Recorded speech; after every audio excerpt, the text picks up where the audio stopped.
도덕적 자학자 표현이 좀 그런데 마저키스트구나. 제가 일단 굳이 수정하는 이유는 동영상을 갖다가 현미경을 보고서 스페인이 틀렸다고 하는 강박증 환자들이 가끔 있어요. 뭐 S자 2개인데 왜 하나밖에 안 하셨어요? 그러잖아요. 그래서 이번에 그 윤통이 곤욕을 치렀잖아요. 엘리자베스가 Z로 해야 되는데 S로 했다가 그냥 뭐 성토당했죠. 무식하다고. 그래서 그 사람이 성토당하는 걸 보고 저도 그 다음부터 이제 컴플렉스가 생겨가지고 그래서 정확하게 쓰려고 그러고 잘 모를 때는 그냥 이렇게 뭉개버리면 돼요. 절대로 읽을 수가 없는 글자로 만들어버리면은 해독하려던 사람도 지쳐요.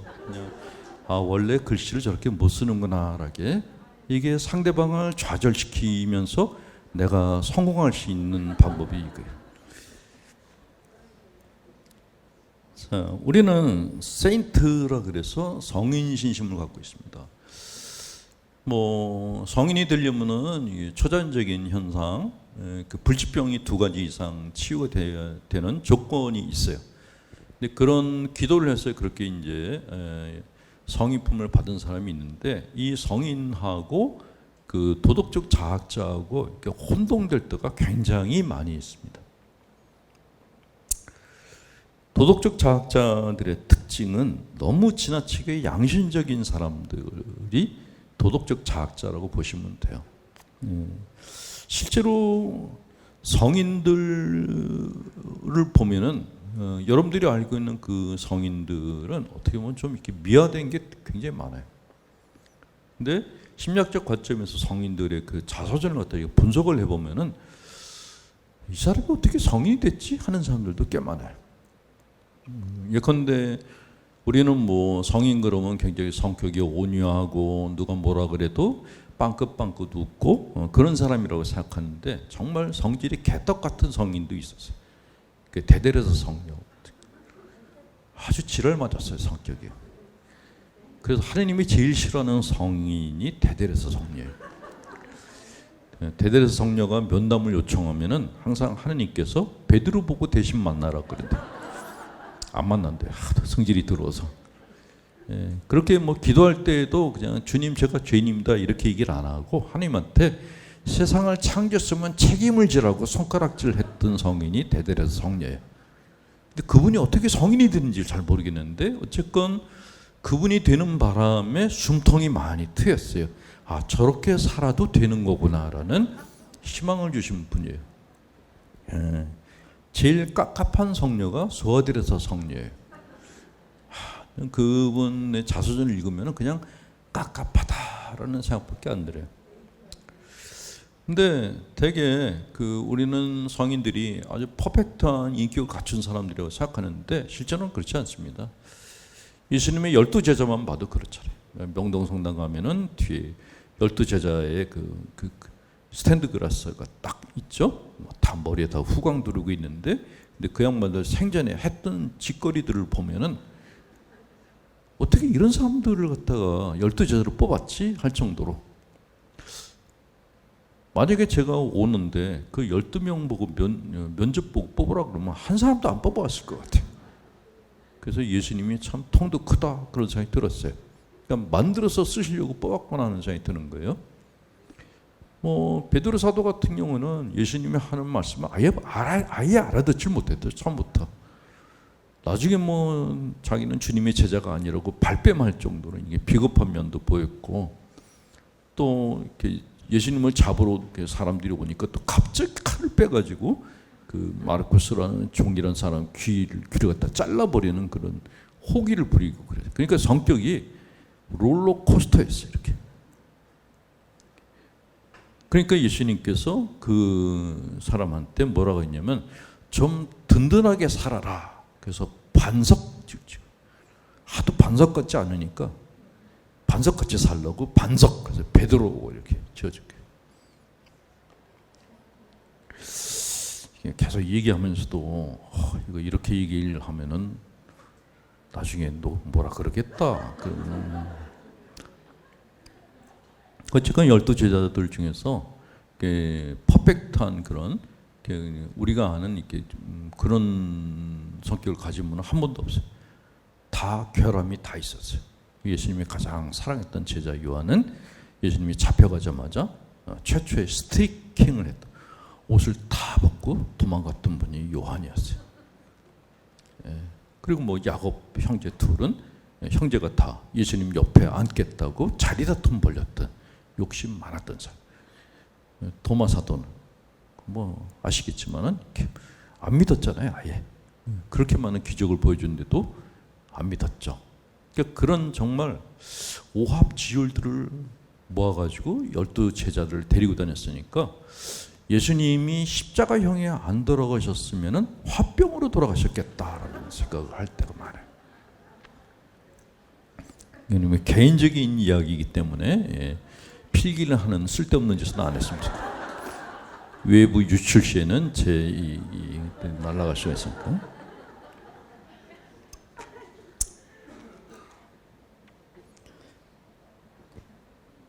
성경에 보면은 바울 사도가 얘기했나? 다른 사람들에게 멸시당하는 것을 기뻐하십시오라는 그 구절이 있습니다. 근데 이게 해석을 잘 해야 되는데 근본주의자들은 성경에 나와 있는 글자들을 글자 그대로 이렇게 실행을 하려고 합니다. 그래서 이제 문제가 많이 발생하죠. 실제로 남들에게 멸시를 하도록끔 하는 거예요. 근데 왜 그렇게 하는가? 그거에 대해서 어떤 설명을 하냐면은 내가 저 사람이 나를 멸시하도록끔 만드는 거에 대한 자부심을 갖고 있다라는 거죠. 그러니까 내가 저 사람을 컨트롤했다라고 생각한다는 거예요. 조금 복잡한 건데 우리는 우리가 갖고 있는 힘을 과시하고 싶어 해요. 뭐 저도 마찬가지죠. 이렇게 막 제가 얘기하면서 되는 얘기가 안 되는 얘기가 막 얘기할 때마다 여러분들이 막 알렐루야를 외쳐주면 막 뭐가 뜨죠. 근데 그런 달란트가 없을 경우, 그러니까 자기가 가진 게 아무것도 없을 경우에는 다른 사람을 건드려서 그 사람이 나한테 화를 내도록끔 만들고 내가 저 사람을 조종했다고 생각한다는 거예요. 이해가 안 되시죠? 근데 이렇게 사는 사람들이 많아요. 다른 사람들을 화를 내게 만들어서 내가 피해자가 되고 저 사람을 나쁜 사람으로 만들어 버리는 거예요. 근데 이런 일들이 요새 점점 늘어나고 있어요. 상대방을 나쁜 사람으로 만드는 거예요. 나는 피해자고. 그게 인권 개념하고 얽혀가지고 요새 아주 희한한 신종 환자들이 너무 많이 늘어났어요. 직장에서도 그런 사람들 때문에 아주 골치 아파요. 무슨 일을 못 시킨대요. 일을 시키면 일단 운대요. 피해자가 되는 거예요. 그 일 시킨 사람이 아니 왜 질질 짜고 그래? 그러면 그 다음에 이제 자기 얘기를 하는 거예요. 뭐 내가 뭐 일도 못하고 그러면 이제 듣던 사람이 짜증을 내잖아요. 그러면 그 인권 침해를 하게 되는 거예요. 이런 구조로 생존하는 사람들이 꼭 코로나 바이러스 생길 때하고 거의 비슷한 시기로 이렇게 생겨나기 시작해요. 그 인간 좀비들이 생겨나가지고 아주 골치 아파요. 그리스도교에서는 그 오상기도라는 게 있는데 예수님께서 머리에 가시관을 쓰셨고 손발에 못이 박히고 그랬으니까 우리들도 이제 그분의 고통을 갖다 닮아야 된다 그래서 자기 머리를 때린 사람. 뭐 필리핀 애들 같은 경우는 실제로 자기 손바닥에다가 이렇게 그 못을 박는 애들도 있어요. 그리고 이제 그 십자가 지고 이제 막 끌려가요. 근데 그런 게 무슨 의미가 있냔 말이죠. 그렇게 해놓고 집에 가가지고 아파 누워가지고 식구들 갖다 들들 볶아대면은 그게 무슨 그게 신시맹이란 말. 이해가 안 되는데 그렇게 하고 싶어하는 사람들이 있어요. 가톨릭의 신시맹이 중에서 단식이라는 게 있습니다. 단식은 정확하게 말하면 내가 나를 굶기는 행위를 단식이라고 그래요. 근데 단식을 하는 이유는 사실은 위장을 쉬게 해주는 것도 있고 내가 명료한 정신을 갖기 위한 그런 목적이 그게 원래 이제 단식의 의미인데 이게 아니고 자기가 자신을 학대하기 위해서. 그러니까 예수님께서는 굶주리고 배고프다 돌아가셨는데 나 혼자 이렇게 배 터지게 처먹고 있는 게 이게 말이 안 된다. 그래서 밥을 굶기는 경우가 있어요. 그거는 학대예요. 그러니까 단식도 굶는데 어떤 의미로 굶느냐에 따라 가지고 이게 신심행위가 되기도 하고 학대행위가 되기도 한다는 거죠. 그래서 신앙생활에 건강한 개념을 갖는 것이 너무너무 중요하다라는 말씀을 드립니다. 자, 애매모호한 것 중에 하나가 또 침묵이란 게 있습니다. 침묵은 말을 안 하는 상태가 아니에요. 침묵은 내가 무엇을 생각하느라고 말하는 걸 잊어버린 상태예요. 그러니까 어떤 거에 몰입하면은 누가 뭐라 그래도 안 들리잖아요. 그게 본래 침묵이에요. 근데 말을 하고 싶은데 입을 다물게 해. 그거는 강제 침묵이지 본래의 침묵이 아니라는 거죠. 근데 가톨릭 교회에서는 강제 침묵 쪽으로 많이 가요. 그냥 말하지 말라고. 근데 그거는 신심이 아니라 폭력행위다라고 보는 게 맞다라는 생각이 들어요. 자, 그 다음 얘기로 넘어가겠습니다. 시간이 30분 정도 남았어요. 요 근래에 그 TV에 상담 프로들이 굉장히 많이 생겼어요. 근데 좀 보면서 이렇게 아슬아슬한 느낌이 드는 게 예능 프로그램에서 이제 상담을 하는 걸 보면서 아니 전문가도 아닌데 왜 연예인들이 상담을 할까? 그리고 더 이해가 안 되는 거는 이 TV를 그 많은 사람들이 보는데 가족의 치부를 그냥 공공장소에서 얼굴을 다 드러내놓고 하는 거예요. 너무너무 이해가 안 되더라고요. 근데 그렇게 하는 이유는 두 가지죠. 하나는 방송국에서 대본을 짰거나 그러니까 사연을 만드는 거죠. 청취를 올리기 위해서 아마 작가하고 뭐 내담자 상담해주는 연예인들끼리 서로 대본을 짰을 가능성이 있어요. 두 번째는 TV에 나와서 이렇게 자기 고민을 얘기하는 사람들이 자기 과시욕구가 있을 경우에 그래요. 그러니까 아무리 애써도 TV에 나갈 기회가 없잖아요. 그러면 그렇게 해서라도 나가고 싶은 사람들이 거기 나가서 자기가 갖고 있는 쪽팔린 얘기들을 다 하는 거예요. 그 더군다나 자식이 아버지의 쪽팔린 걸 얘기하고 뭐 친구가 친구의 그 치부를 얘기하고 근데 그거는 어떻게 보면은 보는 사람들은 즐거워요. 그 즐거워하는 사람들이 이제 가학성 인격 장애자들이 거의 대부분이거든요. 그러니까 서로 치고받는 걸 보면서 즐거워하는 거죠. 옛날에 그런 이상한 선생님들이 있었잖아요. 애들끼리 쌈 붙여놓고 구경하는 것. 원토도 일종의 그런 거거든요. 근데 상담도 비슷해요. 상담자하고 내담자 또 다른 사람하고 이렇게 쌈을 붙여놓고 딴 사람들은 관전하는 거예요. 근데 이거는 상담이 아니에요.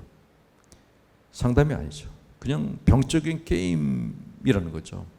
그런 자리에서 얻는 답이 정답도 아니에요. 상담은 본래 한 회에 딱 만나가지고 답을 얻을 수가 없어요. 왜냐하면 우리가 갖고 있는 심리적 증상들은 거의 다 뿌리가 깊어요. 그러니까 만약에 예를 하나 들어드린다면 제가 오래전에 이제 그 한 케이스였는데 어떤 자매가 왔는데 남편이 이제 그 술 주정이 심한 거예요.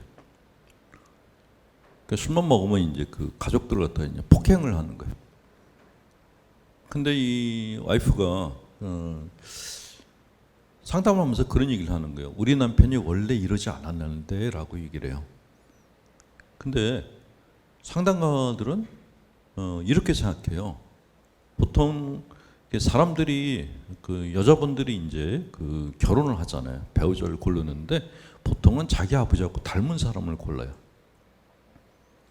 근데 우리 남편이 원래 술을 안 먹었는데 그러는데 그는 남편이 연애할 때만 안 마셨다는 거예요. 그 전에 계속 마셨다는 거죠. 그러니까 아버지가 술 먹고 그 가족한테 폭행했는데 그 비슷한 성향인 남자를 그래서 만나는 거예요. 친숙하니까. 만약에 술도 전혀 안 먹고 그냥 정말 모험적으로 사는 사람이라 그러면은 낯설은 느낌이 들어요. 그러니까 여러분들이 배우자를 딱 봤을 때 천생연분이다라고 생각했다면 그건 거의 아버지예요. 아버지를 갖다가 오랫동안 만나고 자랐기 때문에 그 사람한테서 아버지의 채취가 나요. 그래서 이 사람이 나하고 천생연분이라고 생각하는 거죠.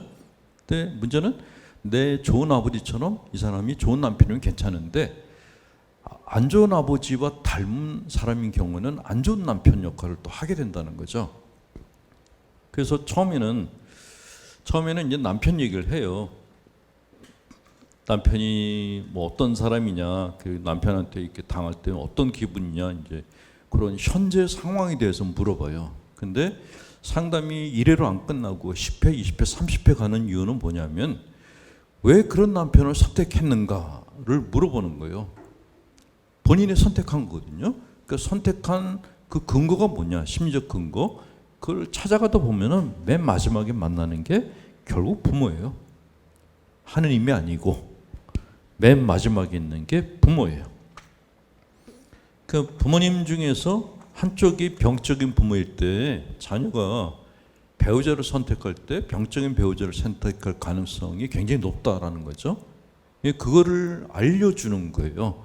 이렇게 그걸 알려주는 이유가 뭐냐면은 똑같은 잘못된 선택을 앞으로 하지 말라는 의미에서 알려주는 거죠. 그냥 그러려면은 이 과정을 갖다가 차례차례 물어봐야 돼요. 근데 바로 이렇게 물어보지는 못해요. 왜냐하면 부모의 문제는 자식들한테는 이게 굉장히 아픈 부분이에요. 처음부터 부모의 안 좋은 얘기를 할 수 있는 내담자들은 별로 없어요. 그러니까 부모님과 적당히 이렇게 좋은 관계, 애증 관계일 경우는 쉽게 얘기를 하는데 나는 우리 아버지가 절대로 아닌 것 같다 그러면 이걸 꺼내기가 참 힘들어해요. 너무 아프니까. 그래서 천천히 유도해서 마지막에 가서 이제 부모님 얘기를 물어보는 거죠. 물어보면은 거의 패턴이 부모님과 자기와의 패턴이 지금 계속 반복되고 있다는 게 보여요. 불가에서는 그걸 그래서 윤회다라고 얘기를 하는데 그런 윤회 개념이 심리학에도 있어요. 그러니까 그 윤회 안에서 이렇게 계속 돌아가는 이유는 자기가 그 패턴이 병적이라는 걸 깨닫지 못해서 그런 거예요. 그러니까 그 병적인 패턴이라는 걸 깨닫고 나면은 그걸 끊을 수가 있어요. 예. 상담이라는 것은 그런 병적인 패턴을 끊어주는 역할을 하는 게 이제 상담이다라고 보시면 되기 때문에 근데 그거를 TV에 나와서 딱 한 방에 끊는다?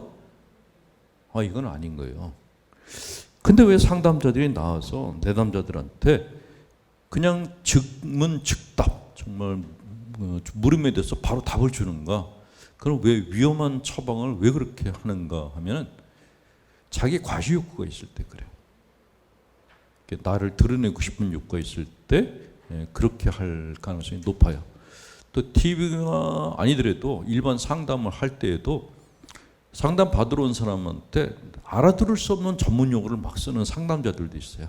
그것도 역시 마찬가지로 내담자한테 자기를 갖다 과시하기 위한. 그러니까 내담자가 알아듣지 못하는 말을 하는 거는 상담자한테 문제가 있다는 거예요. 상담자가 내담자가 빨리빨리 알아듣고 내 문제가 이거였네요 라는 인식을 갖게 해주는 상담자들이 그 사람들이 괜찮은 상담자예요. 근데 상담 자격증 땄다 그래서 다 그렇냐? 그게 절대로 안 그래요. 상담자들 중에는 위험한 사람들도 많죠. 그러니까 트레이닝 안 받고 그냥 상담자 돈 주고 시험 보고 자격증 따고 수련 없이 바로 상담자가 되는 사람들이 있는데 개신교 목사님들이 이제 간혹 그 상담가 자격증을 돈 주고 따서 상담하면서 내담자들 갖다 자기 노예로 삼는 경우들이 가끔. 그건 범죄 행위죠, 범죄 행위. 상담을 쉽게 한다 그러면 아니 무슨 상담을 그렇게 오래 하냐라고 얘기들 하십니다. 그러니까 우리는 한국 사람들은 또 굉장히 조급해요. 좁은 땅에서 바글바글대고 살다 보니까 성격들이 급해요. 그리고 한반도 상황 자체가 이렇게 평화로운 상태가 아니잖아요. 북쪽으로는 북한하고 대치하고 있고 남쪽으로는 사이가 좋지 않은 일본이 있어요. 일본과 북한 사이에 끼어 있는 게 이제 우리들이거든요. 그러니까 평소에는 그냥 뭐 TV 보면서 뭐 가수들 노래 들으면서 뭐 즐겁게 지내는데 문제는 그 밑에 있는 무의식에는 항상 불안함이 깔려 있어요. 그러니까 웃고 떠들다가도 누가 미사일 쐈대? 그러면 그때부터 막 심장이 막 뛰기 시작하는 거예요. 그 불안이라는 것이 기저에 항상 깔려 있어요. 근데 불안이 심하면은 빠른 답을 구하게 돼요. 느긋한 사람들은 느긋해요. 근데 불안한 사람들은 빨리 뭔가를 해야 돼. 그러니까 자기한테 문제가 생겼을 때에도 천천히 상담해 주는 상담가들은 무능한 사람이고, 그러니까 상담 받은 분들 중에 이런 얘기하는 분들 많아요. 저희는 이제 무료 상담이니까 뭐 별로 해당이 안 되는데 유료 상담하는 분들 처음에 가서 이렇게 얘기를 하는데 상담가가 그러세요, 힘드셨겠네요, 이런 얘기만 하는 거예요. 1시간 내내. 그러면 내담자가 화가 나는 거예요. 내가 돈을 냈는데 저 인간이 한 마디로는 그냥 힘들었네? 이거밖에 안 했다고. 돈이 아깝다고 그래. 근데 두 번째 갔더니 또 똑같은 거예요. 그래서 상담을 안 받겠다고 그런 분들이 계세요. 예. 근데 그래서 이제 즉문즉답식으로 바로 답을 주는 사람들을 찾아가는데 사실은 그게 굉장히 위험하다라는 거죠. 제가 만약에 여러분들을 한번 보고, 만약에 제가 자매님을 딱 보고 자매님은 팔자가 드세네 이렇게 얘기한다 그러면 어떤 기분이 드시겠어요? 저 새끼가 미쳤나? 이런, 그러니까 빠른 답을 구하게 되면은 저쪽에서도 확률성이 낮은, 그런데 솔깃한 답을 줄 수밖에 없는 거예요. 그러니까 서로 위험해진다는 거죠. 그래서 빠른 답을 구하는 것이 별로 좋지 않다. 더군다나 상담은 비밀을 지켜야 되거든요.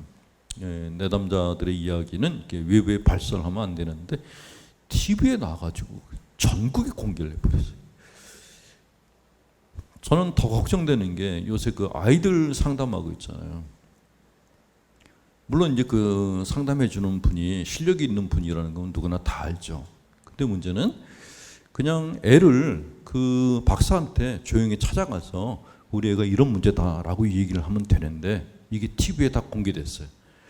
근데 애가 끝까지 애로 있나요? 걔도 이제 나이를 먹어요. 근데 문제는 동영상은 안 없어져요. 끝까지 남죠. 걔 인생에 낙인이 하나 찍히는 거예요. 그래서 애를 데리고 나온 엄마들을 보면서 제정신이야? 그 생각이 드는 거예요. 왜 아이의 인권은 보장을 안 해주지? 엄마가 힘들다는 걸 얘기하면서 애는 생각하지 않네? 저 사람이 친엄마 맞아? 그 생각이 들더라고요. 근데 그거를 상담가가 말려야 되는데 또 그 사람도 그냥 바로바로 처방을 해줘요. 처방을 해주는 건 맞을지 모르지만 그러면 애의 인격은 어떻게 되죠? 그게 걱정이 되더라고요. 얘가 나이 먹어서 학교를 들어갔어. 학교 애들이 TV를 봤어요. 그건 어릴 때 이랬잖아 라고 얘기를 하면 걔가 상처를 받겠죠. 그걸 왜 엄마들이 생각 못하는지 모르겠다는 생각이 들었어요. 자, 빠른 답을 구하는 것은 뇌를 퇴화시키는 결과를 낳기도 합니다. 치매에 걸리지 않는 노인분들을 보면은 답을 빨리 구하지 않아요. 그러니까 천천히 읽고 생각하고 딴 사람하고 논의하고 그러면서 답을 구해요. 근데 빠른 답을 구하는 사람들은 되게 남들하고 얘기를 안 해요. 그러니까 빠르게, 이런 거 비슷하죠. 음식을 만드는데 막 재료를 사다가 넣고 끓이고 기다리고 하는 거를 못하는, 그렇게 하는 분이 있는가 하면은 자판기에서 바로 이렇게 인스턴트 식품 빼서 드시는 분들이 있어요. 나중에 건강이 누가 더 나빠질까 하는 거는 여러분들이 너무 잘 아시죠. 뇌도 똑같다는 거예요. 뇌도 계속 우리가 고민하고 생각하고 해야지 뇌가 이렇게 활동을 해서 인지 능력이 좋아지는 건데, 이거를 빠른 답을 구하게 되면은 뇌가 움직일 필요가 없잖아요. 그 뇌 활동량이 줄어들게 되면 당연히 생기는 게 치매죠. 또 하나의 문제는 빠른 답을 구하게 되면은 비판 능력이 사라지게 됩니다. 비판 능력은 전에 제가 이미 특강에서 내사라고 하는 그 강의를 1시간짜리를 한 게 있거든요. 그 영상을 다시 보시면 참 좋을 것 같은데, 그 내사라는 거는 간단하게 설명드리면은 우리가 음식을 먹으면은 이빨이 하는 기능이 뭘까요? 음식을 먹었을 때 이빨은 씹는 거죠. 예. 만약에 이빨이 음식을 씹지 않고 그냥 삼키면 음식이 그냥 소화가 되지 않은 채로 이렇게 그 안에 이제 머물게 되죠. 이거는 소화가 잘 안 되겠죠. 마찬가지로 외부에서 우리가 정보를 얻었을 때 그 정보를 씹어야 돼요. 그러니까 씹는다는 거는 내가 얻은 정보에 대해서 내가 질문을 해야 돼요. 물음을 던져야 되거든요. 그거를 치아 공격성이라고 얘기를 합니다. 그러니까 마음 안에도 이빨이 있다는 거예요. 그걸 우리는 이제 비판의식이라고 얘기를 하는데, 어떤 정보가 오더라도 꼭 한 번은 물어봐야 되는 거예요. 이게 사실일까? 정말일까? 이 근거가 있는 걸까? 라고 물어봐야 돼요. 그리고 묻는 게 많을수록 이빨로 음식을 갖다 오랫동안 씹는 것과 똑같은 현상이 생긴다는 거죠. 내 거가 되는 거예요. 근데 제대로 씹지 않고 삼키면은 이게 소화가 안 되듯이 어떤 외부 정보도 내가 제대로 이렇게 그 비판하지 않고 씹지 않고 그냥 삼키면은 얘가 소화가 안 된 채로 내 안에서 자기만의 그런 영역을 갖게 돼요. 그거를 내사라고 합니다. 인트로젝션이라고 하는데, 이 내사는 뭐냐면 소화가 되지 않은 채로 내 안에 들어와 있는 정보물이에요. 근데 이놈이 들어와서 그냥 있는 게 아닌 거예요. 그냥 있는 게 아니라 얘가 심리적으로 굉장히 많은 부작용을 낳는다는 거죠. 첫 번째 부작용이 뭐냐? 내사에 대해서 이제 설명드리면은, 사회나 부모의 가치관을 비판을 통해서 자신의 것으로 동화하지 못하고 무비판적으로 받아들임으로써 내면적 갈등을 일으키는 현상이다 라고 얘기합니다. 내사라는 건. 그 내사는 되게 슈도가 되게 많아요. 너는 이렇게 살아야 돼. 쉽게 말하면 잔소리예요. 내가 나한테 잔소리하는, 내 안에서 나한테 명령하고 잔소리하는 어떤 소리가 내사예요. 근데 이런 도덕적 명령이 내 안에 들어와 있는가 하면은 내가 본능적으로 이거에 대해서 반발하는 것도 있어요. 그게 그럴까? 그거를 이제 심리학에서는 이제 주체성이다라고 보통 얘기하는데, 어쨌건 내 안에 도덕적 명령에 대해서 반항하는 목소리도 같이 있어요. 이 둘이 싸우게 되는 거예요. 내 안에서. 그거를 우리는 갈등이다라고 얘기를 해요.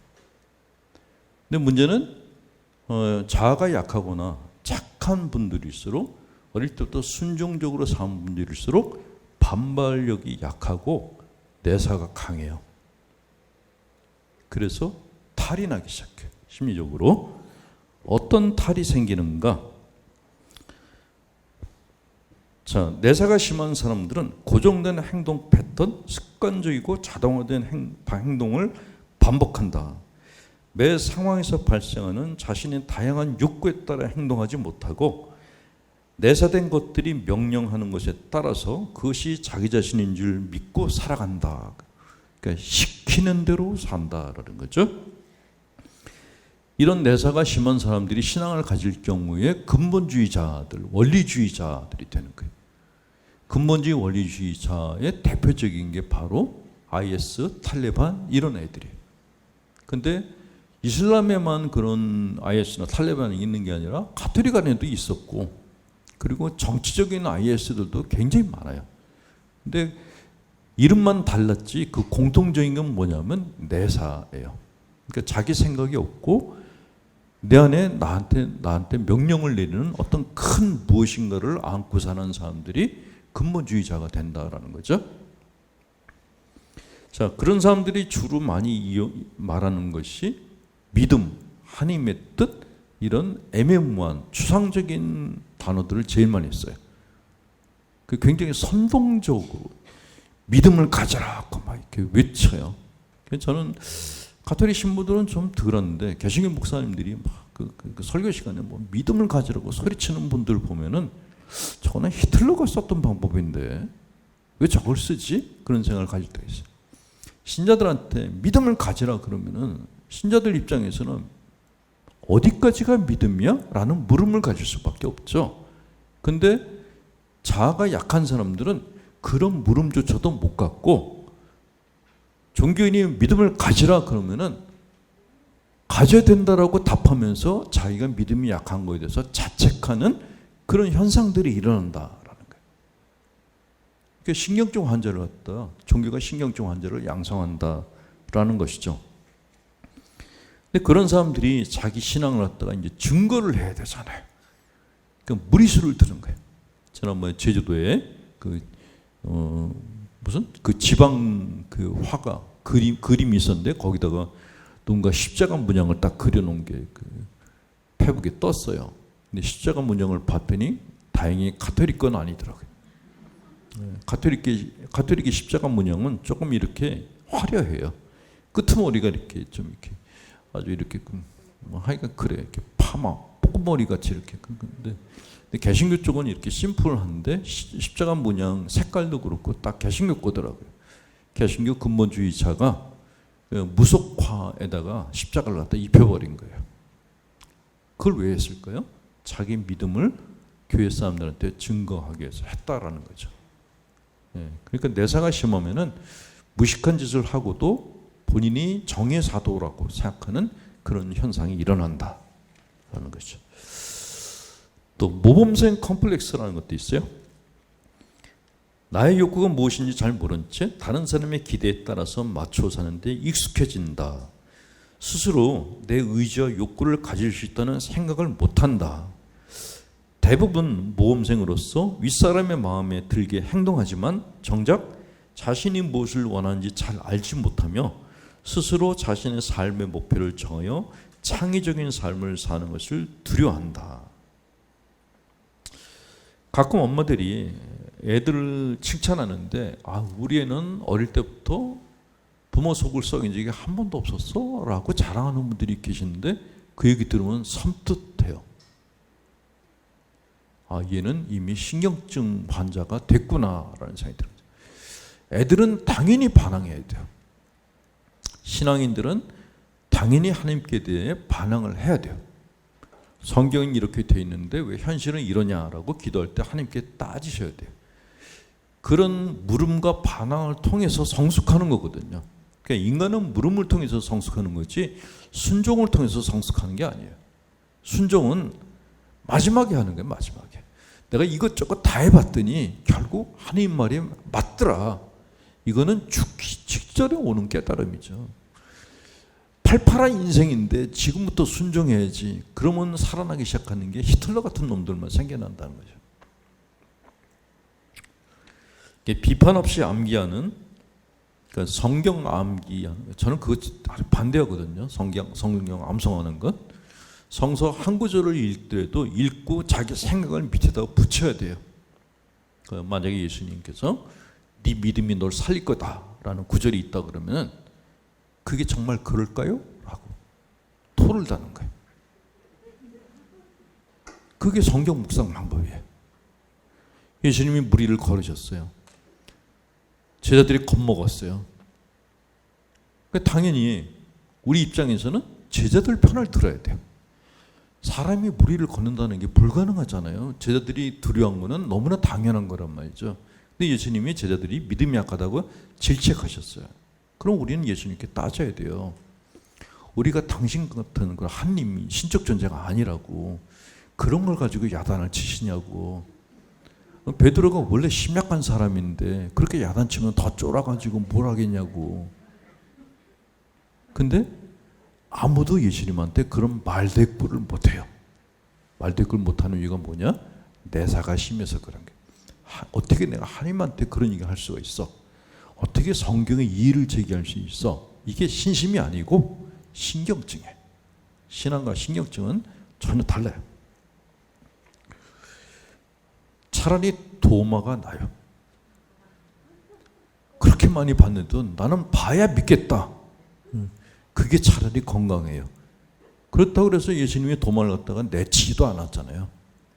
그냥 조금 야단만 쳤지 그냥 제자로 계속 데리고 다니셨거든요. 그러니까 여러분들이 예수님한테 막 시시콜콜 따진다 그래서 괘씸죄 찍혀가지고 지옥 속에다가 막 던져버리거나 그런 일은 없다라는 거죠. 그러니까 예수님이 날 갖다가 버릴 것 같으면은 매달려서 꼬치꼬치 더 캐물으면 돼요. 왜 그래야 되는 거냐고. 그리고 내가 왜 지옥에 가야 되냐고 계속 물어봐야 되는 거예요. 당신이 나를 낳지 않았냐고. 내가 살면서 죄를 지은 게 내 책임도 있지만은 내가 죄를 짓도록끔 나를 갖다가 부족하게 만든 당신도 책임을 져야 되지 않겠냐고. 부모로서 책임감이 없냐고 이렇게 따박따박 따지시면은 예수님이 또 이렇게 33살이잖아요. 이렇게. 젊은 나이니까 그 시끄러워 죽겠네. 그래서 그냥 천당 보내라 그런다고. 내 눈에 안 보이는 천당 저쪽 아파트로 보내라 그런다. 자, 내사가 갖고 있는 큰 문제는 자기 고문 게임을 한다라는 거죠. 치아 공격성 얘기를 했잖아요. 치아 공격성이라는 것은 외부의 정보를 갖다 내가 비판하는 능력이에요. 근데 내사가 강해지면은 치아 공격성이 자기한테 공격을 해. 그러니까 우리 몸 안에 있는 이렇게 세포들 중에도 그런 게 있다 그러잖아. 외부에서 균이 들어오면 그걸 공격을 해야 되는데 면역 체계가 떨어지면 그게 내가 갖고 있는 나의 어떤 부분들을 공격한다 그러죠. 근데 그게 심리에서도 똑같은 일이 벌어진다라는 거예요. 내가 나를 공격한다는 거죠. 그래서 자학하는 현상이 생기는 거예요. 내사라는 거는 그래서 절대로 키우시면 안 되는 거다라는 것을 생각하시기 바랍니다. 자, 마지막으로 이제 드리는 경고는 내가 빠른 답을 구하면서 생각하는 훈련을 쌓지 않게 되면은 어떤 일이 벌어지냐면은 독재자들이 권력을 잡기 시작해요.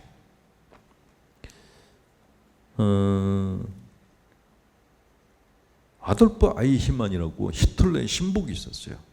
이 사람이 수많은 유태인들을 갖다가 학살하는데 그 결정권을 가졌던 사람이거든요. 이 사람이 잡혀서 예루살렘에서 이제 재판을 받게 됐는데, 그래서 그거를 이제 그 사람이 재판받는 것을 예루살렘에서의 아이히만이라는 책을 쓴 사람이 있어요. 아이히만 보고서라고 한나 아렌트라는 사람이 이제 책을 썼는데, 재판을 하는 동안에 아이히만을 봤더니 너무나 평범하더래요. 그리고 왜 그런 짓을 했냐 그랬더니 그건 내가 결정한 게 아니다. 자기는 위에서 시키는 대로 했을 뿐이다 그러더라고요. 그리고 자기 몸이 아프다 그러면서 쉬어야겠다 그러더래요. 근데 그걸 보면서 이 사람이 전율을 했다는 거예요. 어떻게 인간이 저럴 수가 있는가라고. 그래서 이 한나 아렌트가 무슨 얘기를 했냐면은 악이란 비판적 사유의 부재다 그랬어요. 네, 내가 어떤 상황에서 비판하는 생각이 우리 안에 없을 때, 부재할 때 그 자체가 악이다 그랬어요. 생각이 없는 거예요. 시키는 대로 했을 뿐이다라는 거죠. 히틀러가 시켰을 때 이건 아닌데 라는 생각조차 안 했다는 거예요. 그냥 기계적으로 시키니까 도장 찍고, 밑에도 시켜서 또 도장 찍고, 또 맨 밑에는 위에서 다 시켰으니까 그냥 죽이고, 기계적으로 했다는 거예요. 그러니까 생각하지 않는 생각이 부재한 그 상태가 악을 저지르는 동기 유발을 시킨다라는 거죠. 그렇게 이 사람이 얘기를 했어요.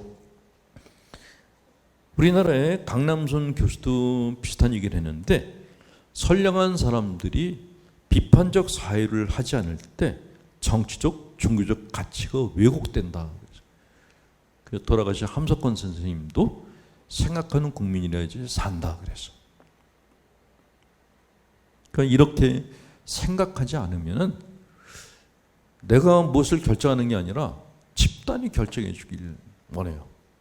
권위 있는 사람이 결정해 주길 원해요. 근데 그것이 사이비 교주일 수도 있고 독재자일 수도 있고 전쟁일 수도 있고 좋지 않은 멘토를 만날 가능성이 굉장히 높다라는 거죠. 그 요즘 뭐 이렇게 뭐 법사니 뭐 도사니 뭐 그런 사람들 얘기가 나오는데 사실은 그런 사람들이 우리 사회를 갖다 좌지우지하는 거는 그 사람들 문제보다 국민들이 생각을 하지 않을 때 그런 사람들이 활개를 친다라는 거예요. 그 사람들을 제거를 해도 우리가 사유하지 않으면 생각하지 않으면 그런 사람이 또 나온다라는 거죠. 그래서 각 국민들이 우리 개개인이 계속 신앙이건 어떤 것이건 간에 계속 물음을 던져야 돼요. 생각하고 물음을 던지고 묻고 이거를 계속 훈련하셔야 돼요. 그것이 정신적으로 성숙해지는 과정이기도 하고 내 건강, 정신적인 건강을 지키는 그런 제일 좋은 방법이기도 합니다. 예. 저희가 여기 빌리는 게 딱 5시까지라서 예. 일어나십시오. 강복드리겠습니다. 주께서 여러분과 함께 전하시 하나님, 성부와 성자 성령께서는 우리 교우들에게 축복을 내리셔 기름을 부게 하소서.